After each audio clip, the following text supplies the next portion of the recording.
Ho Chi Minh, the nightmare of the French and Americans. Who was he? A small man with a gentle smile, yet he made both the French colonialists and the American empire tremble in fear. Hunted by the CIA, pursued by his enemies, yet no one could ever lay a hand on him. He was not just a leader, but an immortal legend. In 1945, a frail yet fiery-eyed man stood on the Ba Dinh podium and declared to the world, Vietnam has the right to be free and independent, and in fact has become a free and independent nation. From that moment on, a new chapter in Vietnam's history was written. But at the same time, the name Ho Chi Minh became a terrifying nightmare for the invaders, from the French colonial army to the American imperialists. A seemingly small man who forced two great world powers to suffer staggering losses, billions of dollars wasted, tens of thousands of soldiers lost, until they had no choice but to admit defeat. But what made a man without weapons so feared by the French and Americans? What made the CIA hunt him relentlessly, yet never lay a hand on him? What made a president without a throne, without a palace, living in a simple stilt house, command the respect of the entire world? Traveling through over 30 countries, seeking the path to national liberation, mastering more than 6 languages, a brilliant mind, taking on more than 10 different jobs, living among ordinary people to outsmart his enemies, captured 5 times, but never once broken. Ho Chi Minh was not just a leader, he was a legend. A man who traveled to over 30 nations, learned more than 6 languages, worked in over 10 professions, captured 5 times, but never surrendered. That is why he was not only the greatest fear of the French and Americans, but also an everlasting symbol of the Vietnamese nation.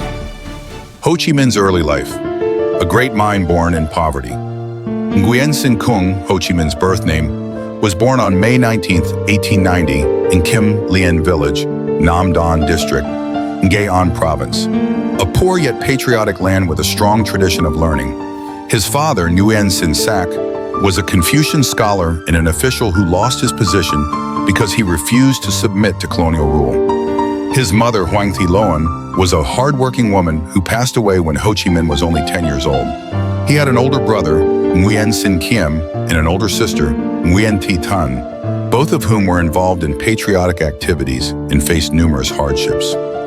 At age 21, leaving the country to seek liberation, 1911, on June 5, 1911, at the age of 21, Nguyen That Thanh, later known as Ho Chi Minh, boarded the Latouche Treville ship from Nha Rong port, setting off on a lifelong journey to find the path to liberate his nation. He did not choose to fight with weapons immediately. Instead, he decided to travel the world, study how other nations gained independence, and learn from the best ideologies to bring back to Vietnam. 30 years abroad, learning revolutionary ideologies. The years 1911, 1941, 30 years traveling across the world. France, 1911-1917, a special Vietnamese exile in the heart of the empire. He arrived in Marseille, worked as a kitchen assistant on a ship, and later took on various labor-intensive jobs. Witnessed firsthand the wealth of France, but also the oppression of colonial subjects and workers. In Paris, he connected with Vietnamese intellectuals, began writing articles, and spread revolutionary ideas.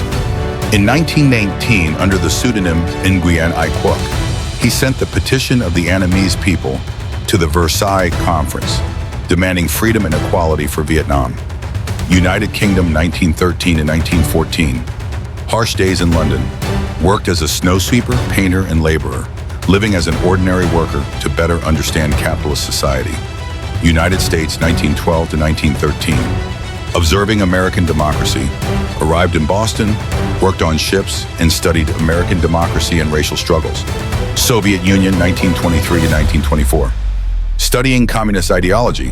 Recognized by Lenin and the Comintern, Ho Chi Minh attended multiple political courses, absorbing strategies for revolutionary struggle. China 1924 to 1927. Uniting the Indochina Revolution. Established revolutionary organizations, spreading patriotic ideology to Vietnamese expatriates in Guangzhou.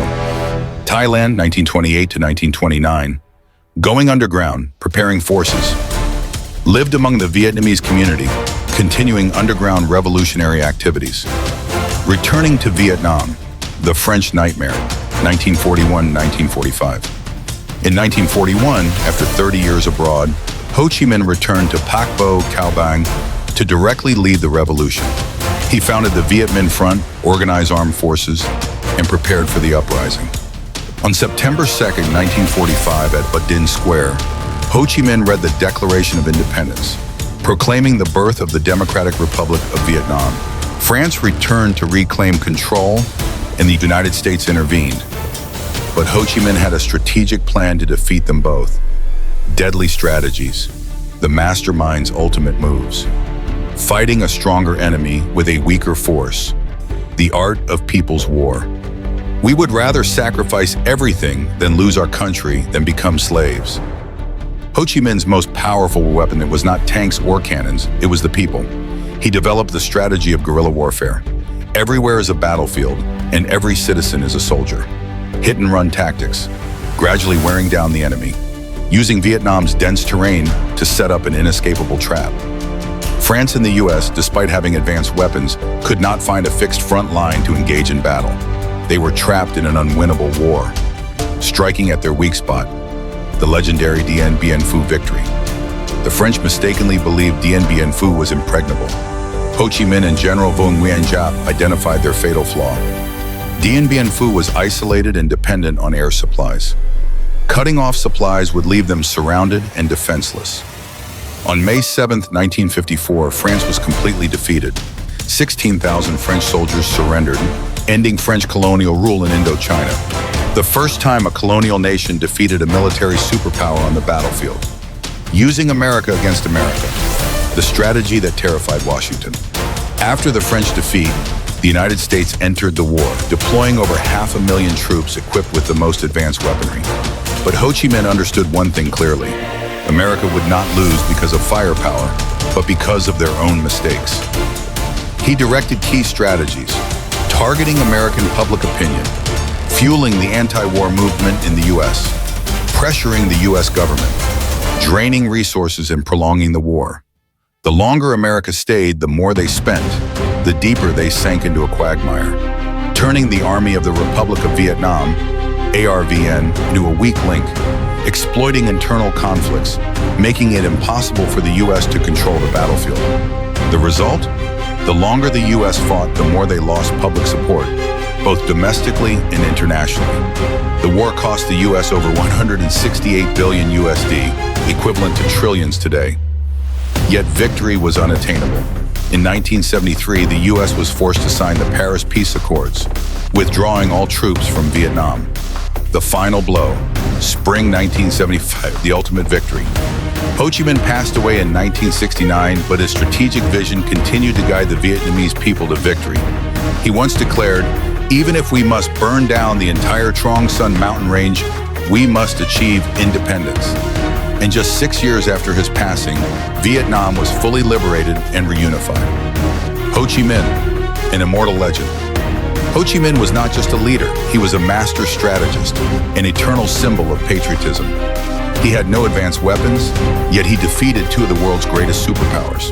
He not only secured Vietnam's independence, but also inspired millions worldwide. Though he is gone, his ideology lives on. Ho Chi Minh, not just a man, but an immortal legend.